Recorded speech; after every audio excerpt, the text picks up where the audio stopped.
Looks like my lighting. I may need to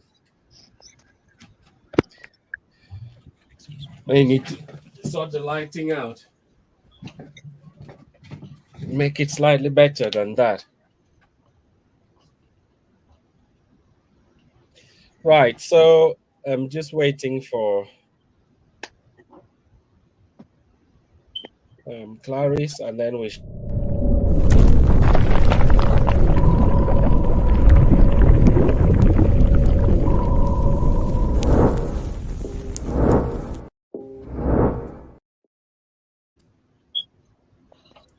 Hello.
Hello, good evening, everyone, and welcome to tonight's show. My name is Gideon Angafor. I'll be your host for tonight. Tonight, we are talking on a topic that is very, very special, particularly to some of us. This is part of the MINDMEND project. The MINDMEND project is a project that is supposed to help and encourage men to talk about their mental health. This project is sponsored by the National Lottery Fund, and it's really to encourage men, particularly to talk, but also to use physical exercise to explore issues of mental health. We have with us two guests. I'll be introducing them to you shortly. When I introduce them, I'll then give them the opportunity to say a bit about themselves. They are subject matter experts, and they will be talking particularly about their experience of either working with people within the mental health milieu, or their experience of supporting someone.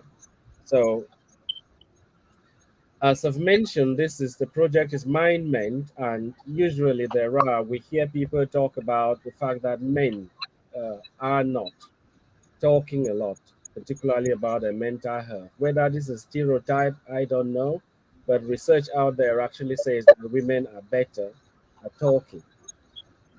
And our panelists are going to be helping us uncover that, whether this is a stereotype, whether the research is true, but then it's going to be an interactive program where we invite our people amongst the audience to also pose questions. If our panelists say something and they want to contribute, feel free to post in the chat. So I'm not going to talk too much, but also there will be we will be mentioning at the end of this as well. If there's something that triggers a feeling in you that you feel you need support, we'll be posting some organizations where you can talk to. But also there are numbers that will be shared shortly. If you feel you want to talk in confidence, this platform is not non-judgmental.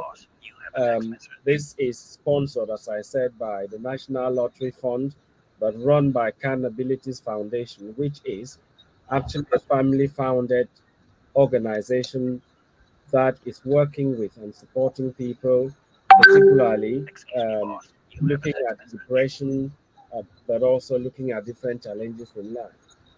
We are on the platform of the Voice of Media, so I'm going to bring in our guest and start by introducing Cecile. Could you tell us about yourself, say a few words, and let us know your involvement with mental health, please? Thank you, Gideon and the team Terence. Yes, my name's Cecily Moniki, a mental health first aid instructor, And yes, a mental health first aid instructor. And you may wonder why we are talking about mental health first aid and whether there is such a thing as a mental health first aid. Yes, my background is largely or generally public health and health promotion. I also have a background in teaching, women's studies, and substance use and misuse. And my experience in mental health really came about uh, going to about 10 years now when I started working with our local health trust, largely in the area of mental health. And my remit was really to engage with the communities. And that's when I realized I didn't have much, or I didn't know much about mental health. I decided to educate myself, and in the process of that, I realized actually I had so much interactions with mental health from the family setting and our communities, but I wasn't aware or I didn't know that was the mental health. And that's when I decided to educate myself in as much as I was engaging the communities with our local health trust. And part of that was to do the mental health first aid training. So I had to learn or I had to become a mental health first aider myself before considering to be a mental health instructor. And then went on to do suicide first aid as an associate tutor. And that has helped me greatly in the way I've interacted or I have supported people living with mental health, not just within family setting, but also in the communities, and more specifically the communities of faith. I'm a person of faith, and I noticed the disparity that there is between people living with mental health in their communities of faith, whether it is the church or the mosque, and the way the services work with them. And I want to be that person who can help. I mean, based on my work remit, community engagement, want the services to understand how people in the communities of faith experience mental health and how that stigma can get in the way of them seeking for help. So that's a little bit about me. And as we continue to interact, I hope you get to know each other more there, Terence and Gideon. Thank you very much. That was very elaborate. So we will move on to Terence. Can you tell us a bit about yourself and your experience and involvement with mental health, please? Yeah, hello. Yeah, my name is Terence Gobe, and I am a registered mental health nurse. I got my inspiration to explore more about mental health when I was working in a school of it's a school around Basingstoke of severe learning disability and autism. There, I had to interact a lot with young persons that got severe autism, and had to interact with their families as well. And during that process, I could see that I'm actually not only helping the young persons at the school, but also their families. Because sometimes we're kind of like a bit tempted to focus on the people struggling without thinking of those supporting the people that are struggling, especially their family members. So I had my inspiration from there. Then I had to go into uni to do mental health nursing. I'm a teacher as well. I got a teaching background as well, about 6 years experience in teaching. But I decided to switch to mental health because I realized that is one aspect of the society that we are actually really, really a bit lacking. Not because the resources are not there, not because the education is not there, but because of one reason or the other, which we might have to exploit at some point during the conversation. So I decided to go into mental health nursing. I've worked across different sector in mental health, from camps to adult to the community, where I had lots of interaction with people struggling with mental health, their families, other professional bodies that also come together to see how we can support people struggling with their mental health. Talking of psychologists, talking of doctors, talking of GPs, talking of general nurses as well, because there's a bit of a link, or there is a massive link between our mental health and our physical health.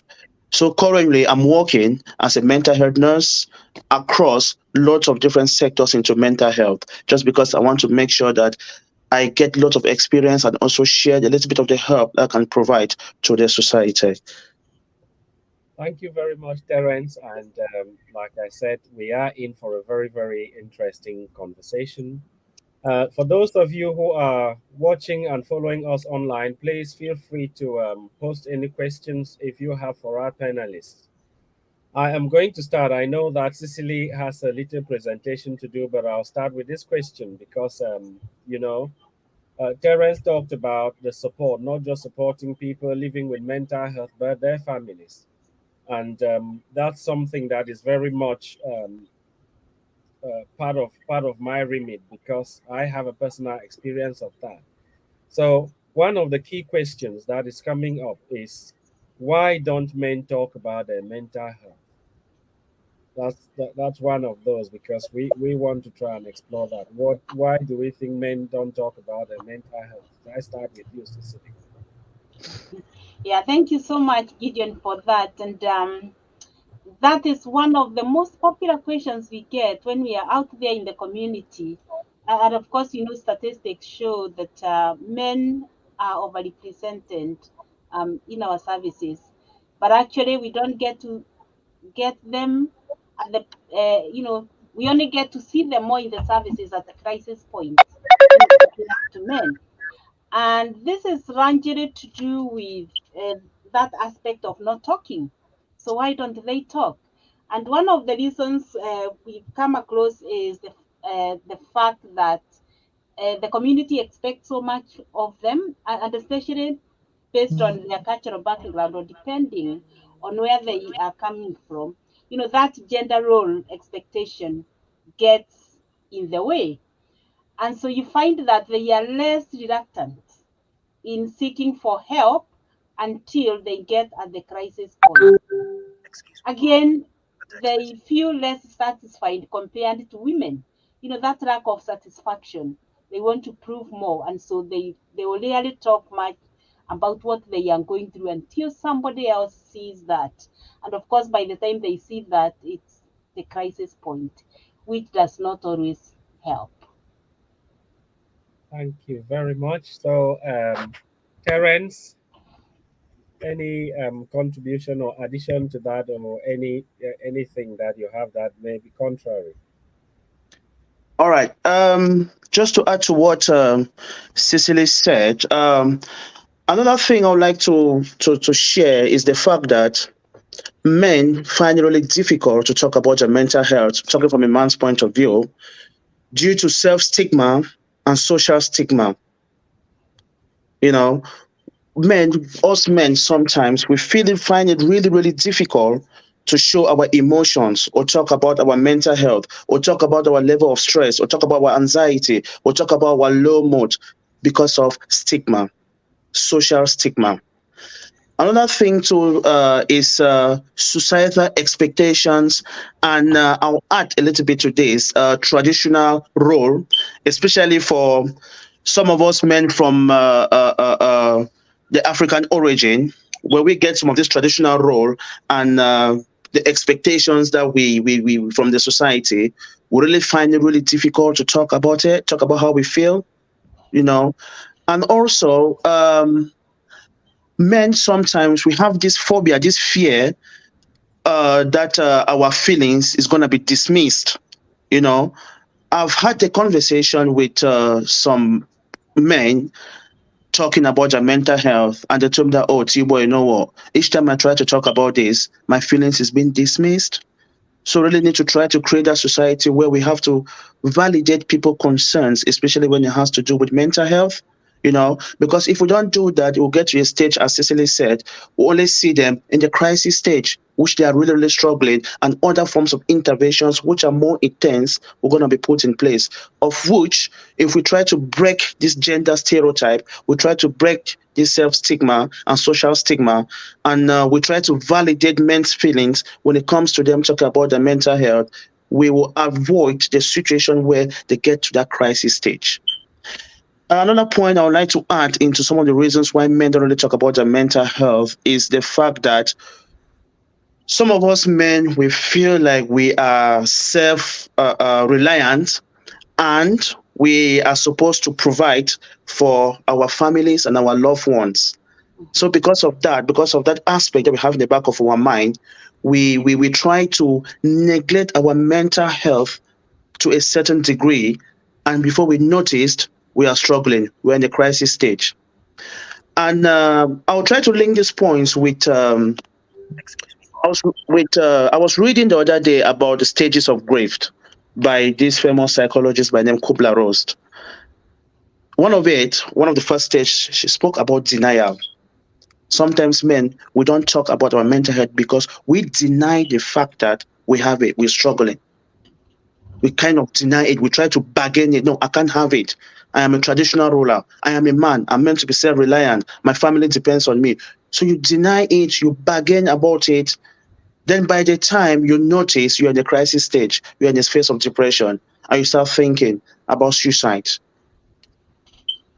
The latest statistic shows that 1 in every 8 men struggle with their mental health, while 1 in every 5 women struggle with their mental health. But if you look at the rate of suicide, men, there are more men committing suicide than women because we are not talking about what we are going through. So those are the few points I could add to what Cecily mentioned already. Thank you very much. And you could see me actually nodding a bit. As I said, I have a personal experience of this. And as it's often said that a problem shared is a problem half solved. And Exactly. if I can come back to this again, so you've shared about culture, particularly those of us from African or Afro Caribbean background. We've talked about expectations, society expectations, and stigmatization. I think one of the words that has been used is actually the strongman syndrome, isn't it? Yeah. Yeah. Which is what both talked about. That with men, we feel that we are the persons to provide. Therefore, we cannot be seen to be weak. Now, I think we are going to come back and explore some of those points. I'm conscious that to refocus the conversation, Cecily has something that is going to be shared on screen shortly, just so that she can talk through and then it will generate a conversation. While we are doing that, I also want to remind our viewers that this is part of the MindMend project. The MindMend is looking specifically about encouraging men, particularly men of Afro-Caribbean background, to talk more about their mental health. This is sponsored by the Big Lottery Fund, but also run through Can Abilities, and we are on the Voice of Hope media platform. So over to you, Cecily. Yeah, Gideon, thank you, and Terence there for that nice conversation already. And what it's in front of us here is just going to reinforce those pointers that have been put out there, and to help us, generate that conversation with some facts and figures.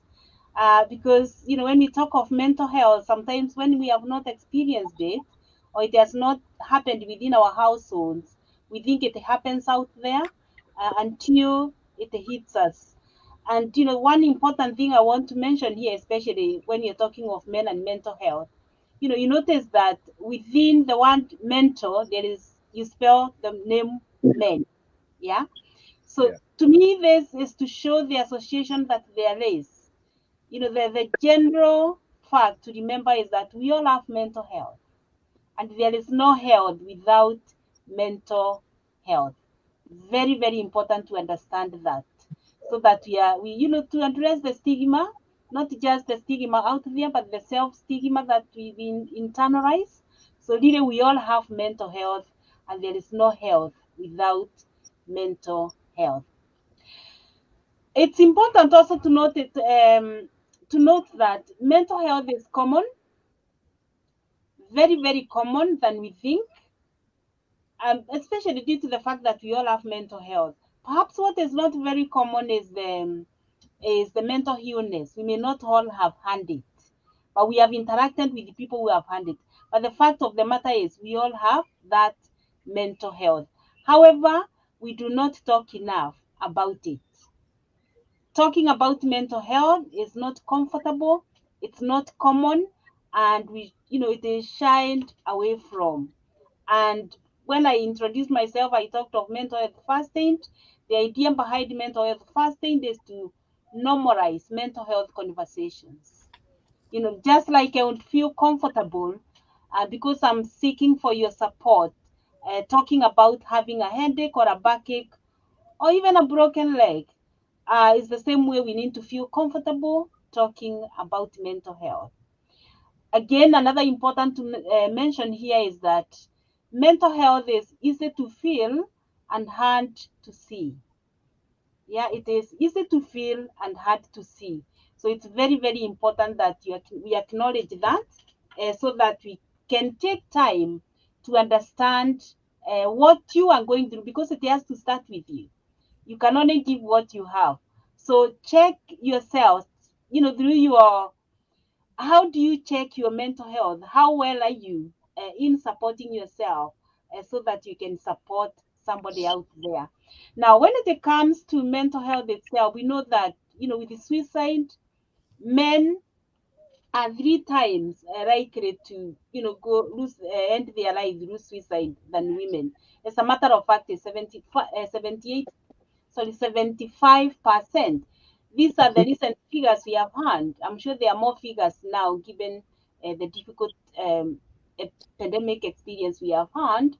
But in 2017, 75% of men, lost their life compared to that of men. And all these men were under 50, at the prime of their life, very productive age.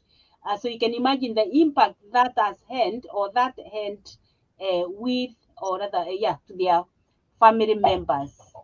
Again, we have alluded into this. Men are less likely to seek for help when it is needed, and only get to seek for help at the crisis point. And this is when somebody else will have noticed that they are struggling or experiencing difficult times. We also find that with men, they are more likely to go missing. For example, when you talk of crisis point, we're talking about, you'll find them missing, or they are sleeping love, or at a point where they are engaged with drugs and alcohol to try to address what they are going through. Yeah, and that is the sad fact about mental health and men. Now, that statistic on suicide, the 75%, we know that generally we have somebody dying of suicide every 40 seconds globally. The majority of that will be men. So really, we need to normalize these conversations so that we allow our men to come forward before they get to the crisis point. Now, just something to mention about depression. Okay, Can go ahead, can Terence. I just interject there? I think you have really, really nailed that. But also, this is one of those things about depression and men. There are a couple of questions, at least one about this, which I'm sure it's going to be addressed here, but I think I'll ask it before you go ahead. The question has been posed saying, is depression different in men than in women? I think you probably address that here, and then I'm sure Terence will have something to input to that as you are talking about depression and men. Yeah, that's true. Yes, and yes, as you can see there, where there is no difference of depression between men and women, some signs that we see in men are quite different from the ones we see in women, and these are around irritability, increased loss of control, and that is why sometimes they will go missing, or just uh, lock themselves in. There is also that sudden anger in them. There is also risk of risk-taking behavior. For example, drugs and alcohol. They become quite aggressive, and they escape. They use escapism um, moments. For example, they will disappear in their workplaces. And when I talk of disappearing in their workplaces, I mean they will be so pleasant at their work, yet very far removed. That is just a sign that they could be experiencing depression. And those are just a few ways that men will present depression compared to women who will be more tearful, more clingy, wanting to go, not to go out more, but wanting to really confine themselves in their houses and get into cooking, or some forms of or some aspects that you can clearly or easily see and different from those you can see from men. Thank you very, very much. I think I've learned a lot from that, and I'm going to pass over the microphone to Terence. I'm sure he's itchy to add something to that. Yeah. All right, thank you very much. Just to support to what Cecily mentioned already, yeah, depression is same for men and women, for everyone. But sometimes we might present with different symptoms of depression. Like for example, Cecily mentioned about people getting into drugs and alcohol, which at the back of their mind is what they think is a coping strategy for them, but that's rather creating more problems to themselves. Now, in order for us sometimes to really, really understand and identify when someone is depressed, we need to kind of like know a little bit about what is normal for that person. Depression sometimes, especially in men, can be very funny. Sometimes you might see a man that is usually okay, normal with not having normal conversation, then all of a sudden the man becomes very, very loud, talking a lot, laughing a lot, you know. It is superficial. It's kind of they're trying to protect the real image of themselves.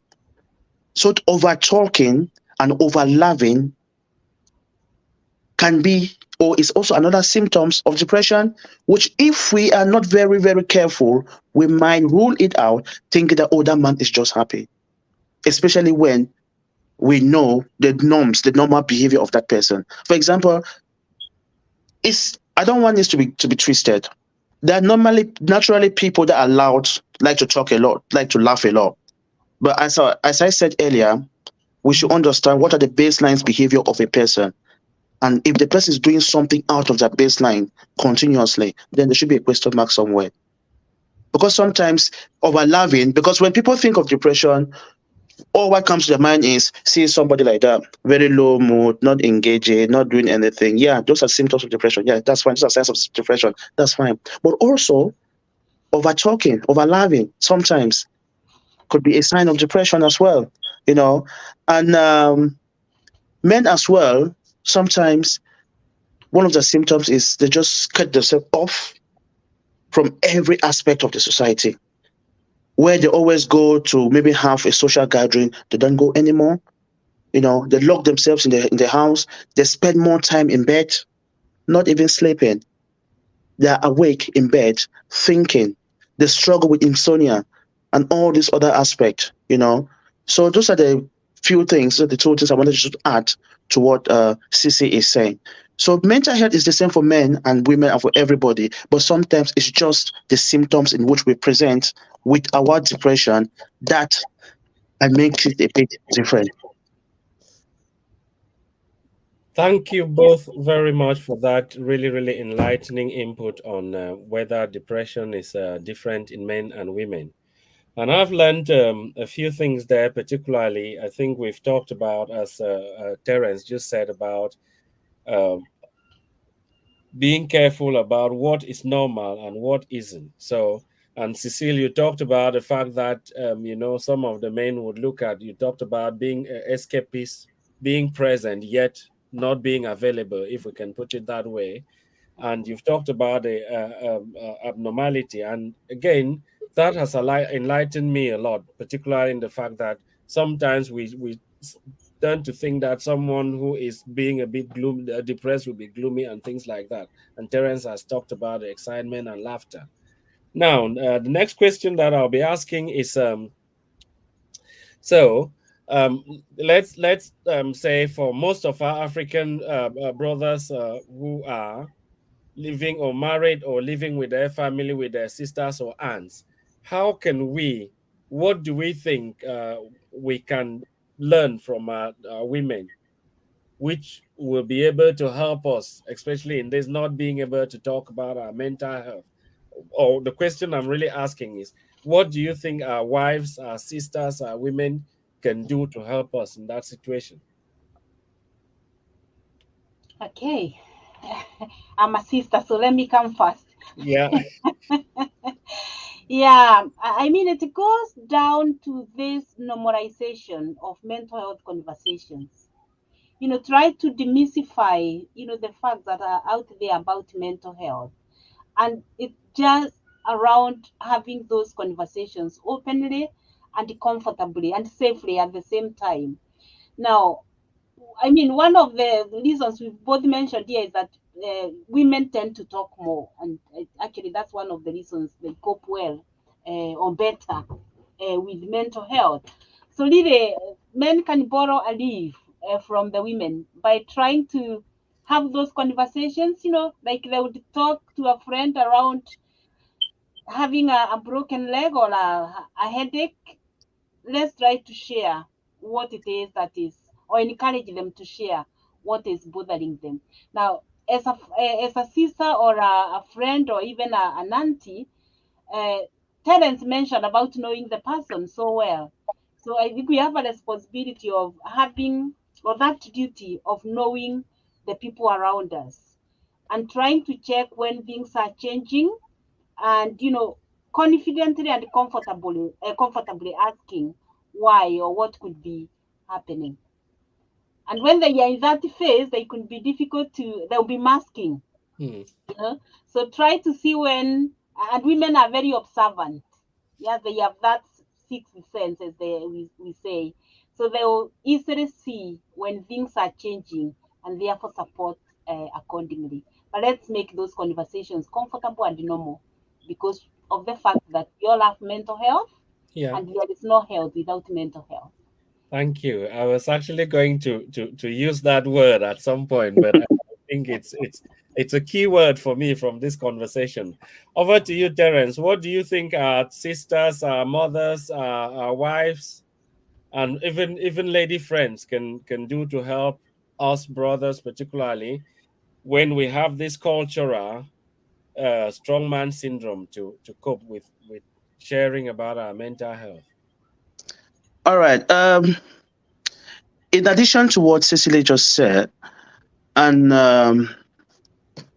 our women, which are close relative to us, be it our wife, our sisters, our partner, uh, they have a part to play in men's mental health. Because don't get it wrong, don't we should be honest with this.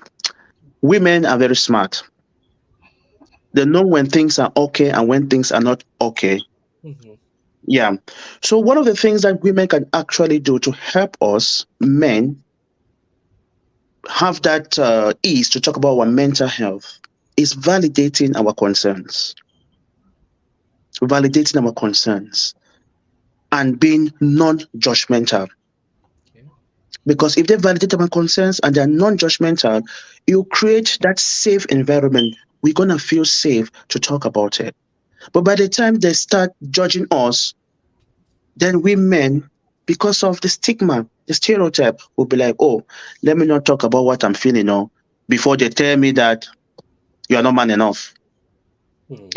So those are the two things I want to add to what Cecily just said. Validating their concerns and being non-judgmental. With those, it will create now a safe environment and a peaceful environment that will help men to feel free to talk more about their mental health. Mhm. Mm. Yeah. Thank you very much. This is really, really interesting, and I just want to encourage those of you watching out there that if you have any question or concern, please put that through the chat, and our panelists will pick that up. Also, to mention that this is part of the Mind Men project. The Mind Men project is basically to help men talk about their mental health using physical exercise as well, because that will help free up the mind and make us, as Cecily has said, I'll go back to that, that we all have mental health and there is no health without mental health. So it's very important. Now, the question that I've been asked by a friend is, you are talking about this mental health in this project. So if I am worried, what can I do if I'm worried about my mental health? Or how can I help myself? And how can the community, family, friends help? So this is one of those questions. And I know we've talked about normalization and being able to be non-judgmental. What else can we do? This question. Okay. I mean, one key important thing to do for yourself is the self-care. Self-care is key to managing your well-being. And Gideon, you've mentioned about this at the beginning, going out, having a cycle ride and all the rest of it. But that, do not minimize the importance of that in your well-being. Self-care is key to all. And actually, for you to help somebody else, you must self-care first. Yeah. For you to acquire whatever else you're trying to acquire to keep your or to make your family comfortable, self-care is key. And for you to fulfill those traditional, gender roles or cultural gender roles, self-care comes first. And I think we can't emphasize more the importance of self-care for you to manage your well-being. And self-care really is nothing more than just even having some exercise in your sitting room, in your bedroom, going out for a cycle ride, for a jog, for a walk, or having a therapeutic conversation within the household setting and with your friends and family members. And not the one therapeutic, has to be therapeutic conversation, not a conversation that is asking you to maybe send money today or go for shopping. Make that conversation therapeutic enough so that you look after your well-being before you can embark on the other family roles. Thank you very much. Yes, Terence, do you have something to add or so about how Uh, the community, friends, and family can help? And I think Cecily has spoken about the self care, which is important because, they say charity begins at home, which I think that's Definitely. really, really important. And I didn't actually look at it that way. Yeah, just to add something in line with the self care, as Riley said, charity begins at home, and also we know ourselves. We can better, we better know what is best for us. So another thing to add to that self care is making a holistic safety plan for yourself when you are feeling low, when you struggle with your mental health. I think that's one aspect which is very, very. We tends to. It might be something very simple. Like if I wake up in the morning and I feel like everything is not okay, what can I do to make it better? Think of those things that you like doing. But at the same time, we should be careful with this because some people might like, for example, love shopping. And if we are down, we want to use shopping as a coping strategy. We might end up putting ourselves into more trouble because we'll just spend more. But if you have like a safety plan for yourself, that if you wake up in the morning and things are not going, this is what I'm gonna do. This is my plan.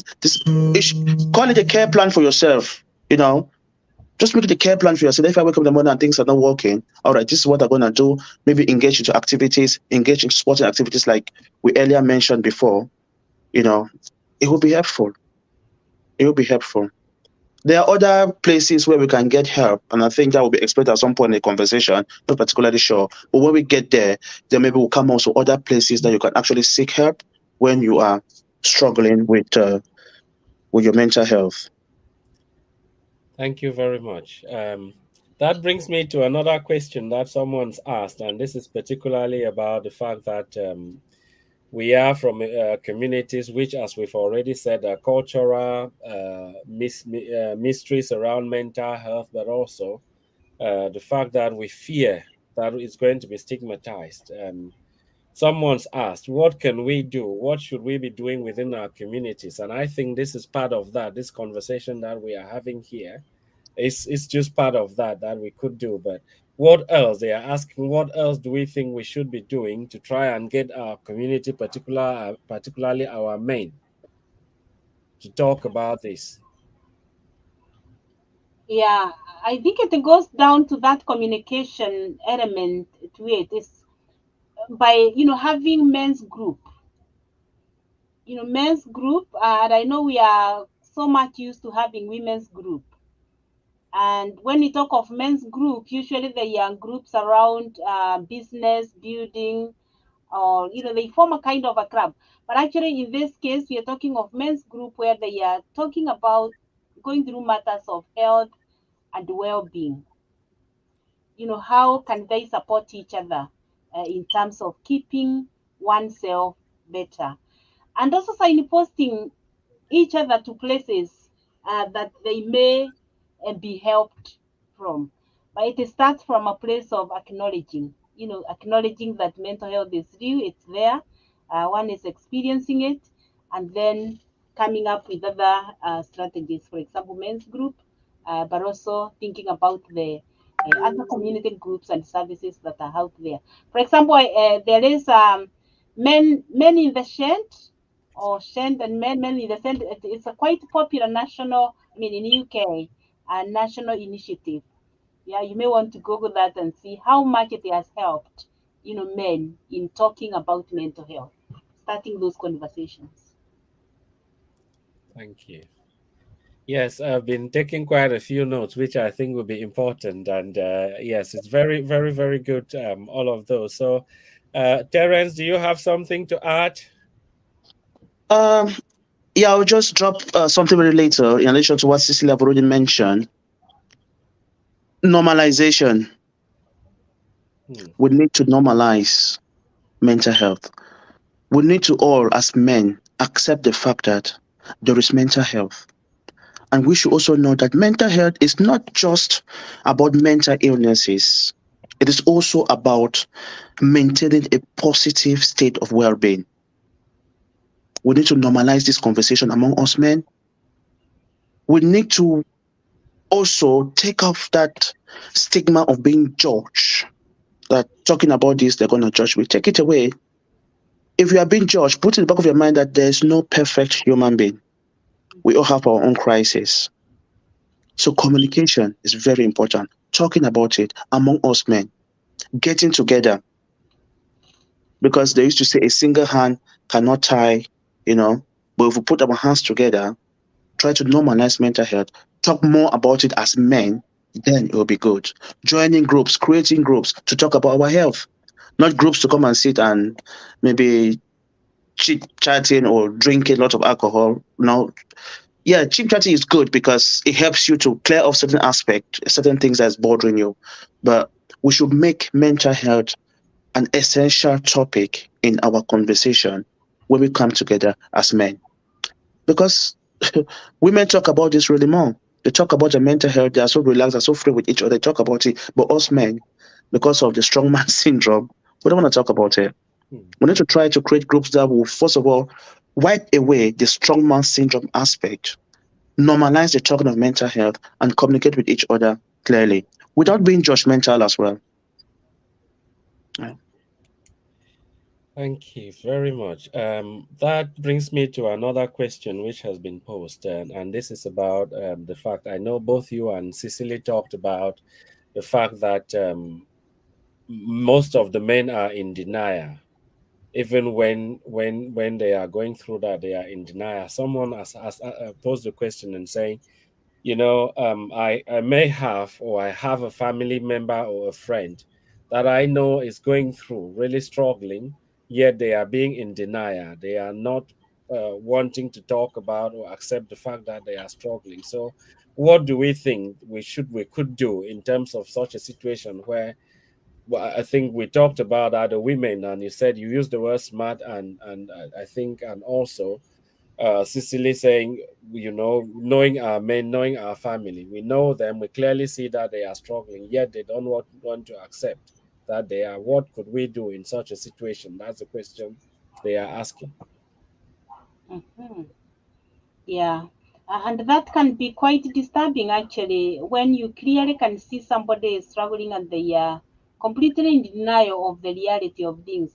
I mean, in most cases, we say there must be reasons as to why they are in denial, and it's taking time to understand why they feel that way, why they feel that they are not struggling. And yes, because of their illness, what they are telling you might be real to them, but you are the person who understands and sees them. And I think it's a question of really trying to work with them to a point, because the ultimate answer you want to, or the ultimate action you want to see or to get is that acceptance, and then start accessing the services or the support. So you want to use your every avenue for them to see the support that you're trying to offer them. Right. Yeah. Okay. Thank you very much. Yeah. So in this case, then it's really about not being judgmental or going in hard with them, but it's trying to bring them round that corner and saying, it's okay if you don't feel that way, but journeying with them, if I got you right. Yeah. Precisely, All right. precisely. And that journey with them may not be very easy. It's not a very easy loan. Yeah. It takes time, patience, and it takes that acknowledgement that you don't have, you, you can't judge them if you want to get a positive outcome from them. Thank you very much. Do you have anything to add, Terence? If not, there's a question that actually is a bit similar to that one, and is saying, if you are worried about someone's mental health, what can you do to help them? That's particularly within our communities. So if you are worried, or if I am worried, what can I do, or what can we do to help them?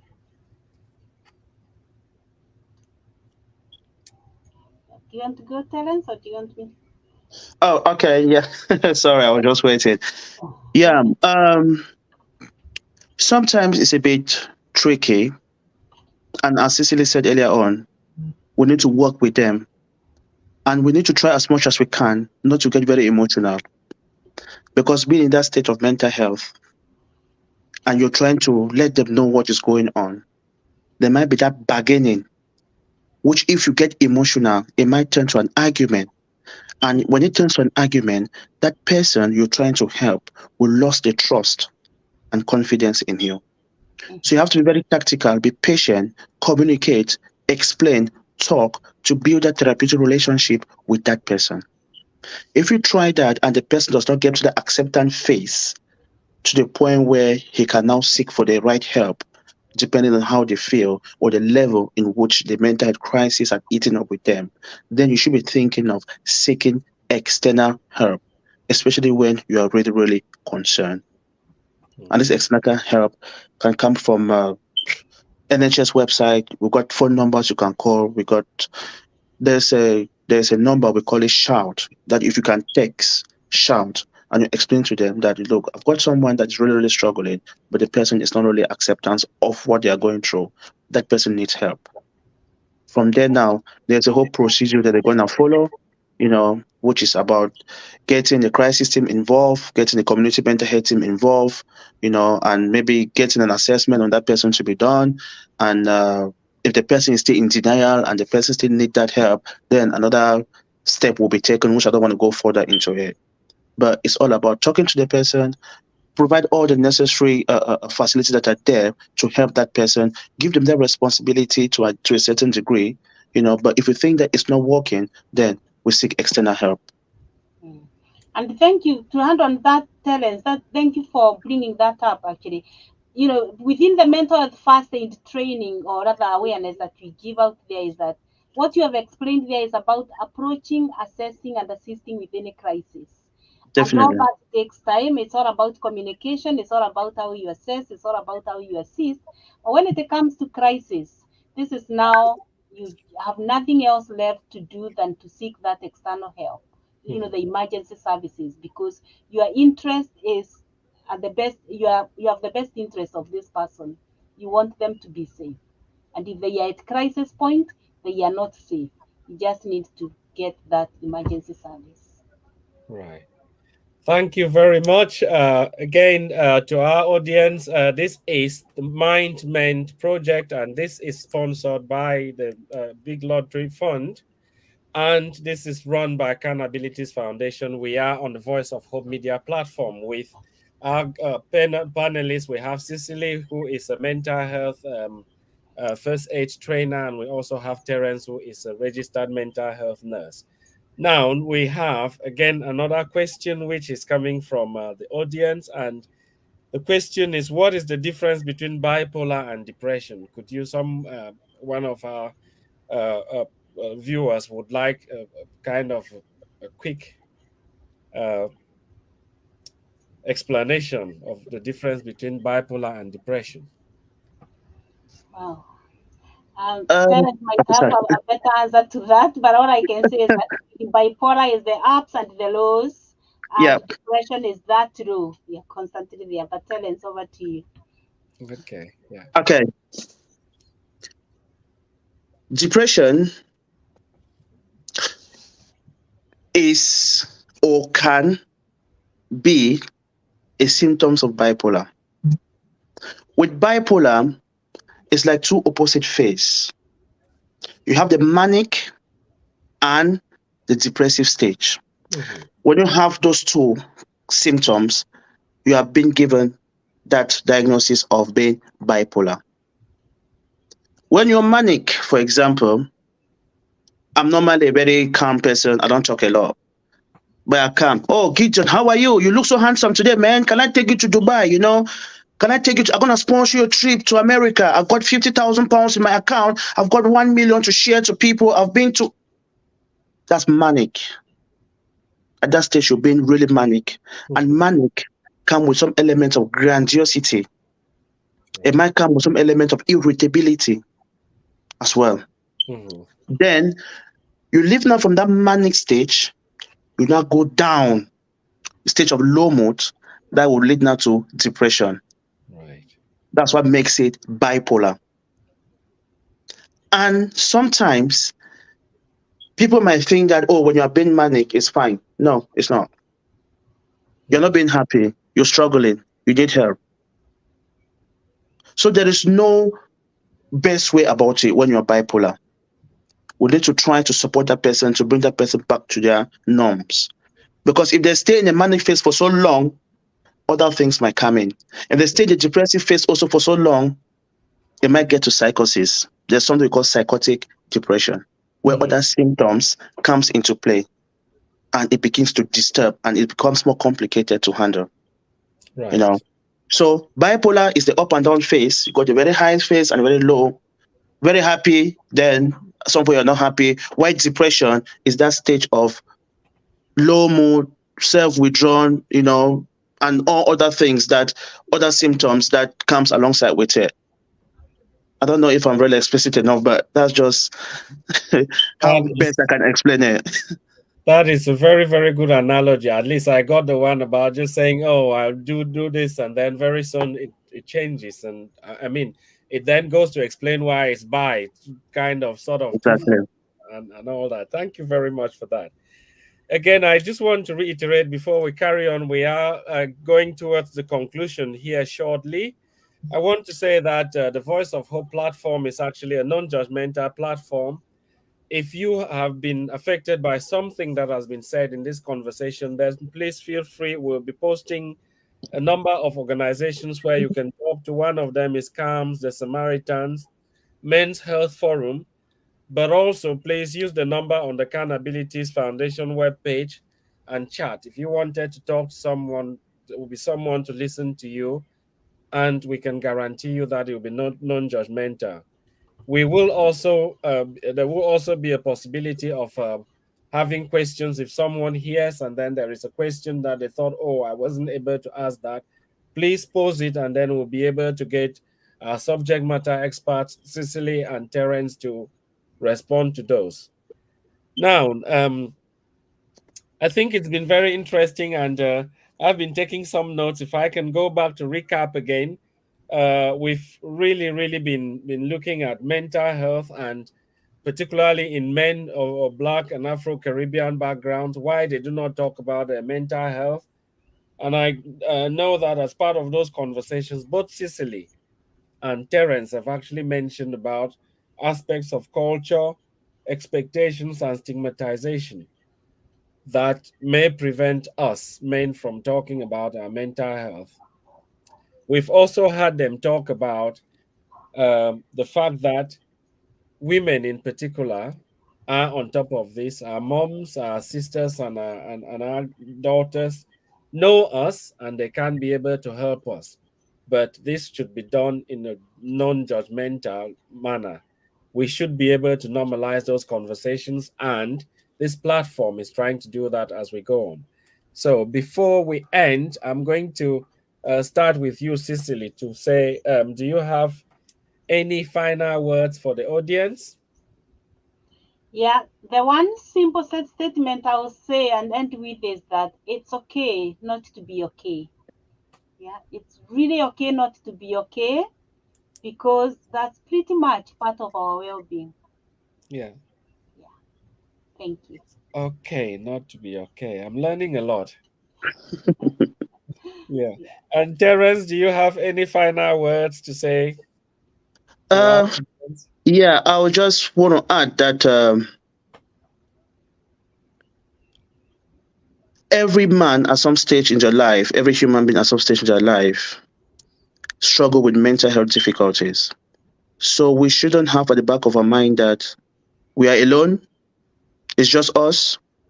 No, don't have it at the back of your mind, because if you clear that off your mind, I know that everybody does struggle at some point in their life. It's gonna help you to be able or have the confidence to talk more about your mental health. And secondly, I want to say that mental health, for example, stress, for example, emotional stress, can also lead to some other forms of physical health problems, like intestinal problems, headaches, insomnia. So we should find it really normal to talk about this mental health to avoid other physical health complications stepping in as well, because it's just going to make the matters worse. So, in conclusion, talk, It is talk, okay. It is not to be okay okay. to talk. Not, Yes. yeah, it's okay to talk. Thank you very much. I'm borrowing there from Cicely. You see, I'm learning from the subject matter experts, and hopefully, at some point, I'll be able to sit on the same table with you guys in terms of this. Right. So again, to our audience, we cannot reiterate this enough. It is okay not to be okay. We all have mental health, and there is no health without mental health. Also, it is okay to talk. So if anything that we've said here, you feel affected by those, please, or you feel like ending your life, you feel like unable to cope, keep yourself safe, please call 999 in the first instance. Go to A&E or ask for a contact for the nearest crisis team, and you will be able to get that help. We do not want our brothers, we do not want our friends, we do not want them to get to that situation where, as Terence just mentioned, other physical health conditions coming. It's been really nice having you two on the show. And as I've said, it's been very interactive. And we are hoping that we'll have you back. And we want to thank you two in particular, but also to thank the National Lottery for supporting us to talk about this supporting, paying for the platform. But we also want to thank Can Abilities Foundation and the Voice of Hope Media for setting this up for us. So, without much ado, I can only say to the audience, we have to bow down to these two um, panelists. And thank you, Cecile. Thank you, Terence, for being there, for actually educating us this evening. Sorry, can I add something, Gideon? Yes, please. Yeah, I know you've mentioned how people can get help, but Yeah. sometimes there are some people that find it difficult to talk, Yeah.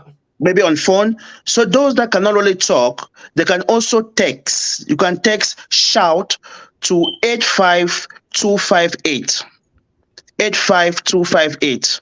Okay. So Shout. they're able to communicate by text if you are more comfortable chatting by text. So that's 85258. Yeah.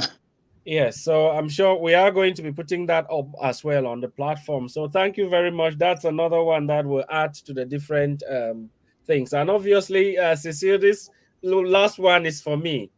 So what can I do if I wanted to join you and become a mental health first aid trainer, or even a mental health first aider? Yeah, it's very important. Actually, there is a big push for to have as many mental health first aiders in our communities as we can. So just get in touch with me, and we can set a few dates Yeah, uh, and run the training with you. But we can have that conversation, Gideon. But it's thank you very important much. that we have mental health first aiders in our communities. Yeah, I like the aspect of the men being able to talk in the men's group, and I think that may be something that we can encourage our own men to become that, so that they can then administer that first aid to Yeah, people within the community. that's right. Yeah, it's Right. possible. Yes, just checking if there's any last question on the platform. If not, then we had this schedule for 1 hour. We've run over just by a minute, and it's been very, very fascinating. So thank you both very much for being able to share with us and educate our community. Thank you, Gideon, for having us. Thank you. Always a Thank, blessing to be here. Yeah. thank you, Gideon. Thank you, Cecily. I'll try to get in contact with you from, I think I'll discuss with Gideon to see if I can get Yes. in touch with you at some point. Oh, yeah, please do. Please Yeah. do. Yeah. Yeah. Okay. Thank you very much and All right. have a good Thank evening. you. Yeah. You too. Have a good evening and good Thank rest of you. the weekend. Yeah. Bye. Yeah. Bye.